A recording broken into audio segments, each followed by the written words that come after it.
President হচ্ছেন তারেক রহমান, তিনি বিএনপির ভারপ্রাপ্ত চেয়ারম্যান। তিনি নির্দিষ্ট করে বলে দিয়েছেন আমরা যেন প্রত্যেকটা শহীদ পরিবারের কাছে পৌঁছে যাই এবং পৌঁছে তাদের কাছে তার বার্তাটাই মূলত আমরা পৌঁছে দেব। আর সামান্য যৎসামান্য আমরা তাদের জন্য যে উপহার হিসেবে আনছি সেটা তাদের হাতে তুলে দেব। এই চিঠিটা তাদের কাছে দেওয়া হয়েছে, যে চিঠিটা দেওয়া হয়েছে সেই চিঠিটা পড়বে।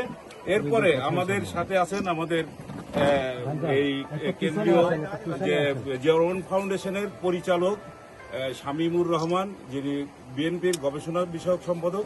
আমাদের সাথে আছেন আমাদের খুলনা বিভাগীয় যে কমিটি গঠন করে দেওয়া হয়েছে জিয়া রহমান ফাউন্ডেশন, সেই ফাউন্ডেশনের বিভাগীয় কমিটির সদস্য সচিব হচ্ছেন ডক্টর ফেরদৌস, আর আমি আহ্বায়ক। এই বিভাগের দায়িত্বে আমাদের দায়িত্বে আছে 10টা জেলা।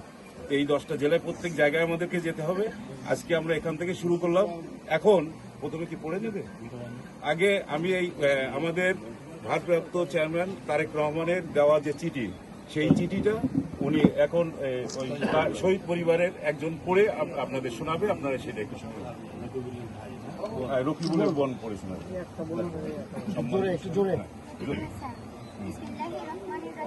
সম্মানিত শহীদ রকিবুল হাসান, শ্রদ্ধা ও ভালোবাসা আপনাদের প্রতি আমার হৃদয়ের গভীরতম অনুভূতি প্রকাশ করছি।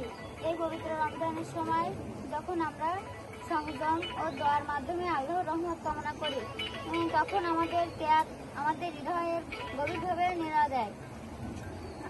আপনাদের প্রিয়জনেরা এই দেশের সেজন্য সর্বোচ্চ ত্যাগ স্বীকার করেছেন, তা আমরা কখনোই ভুলব না।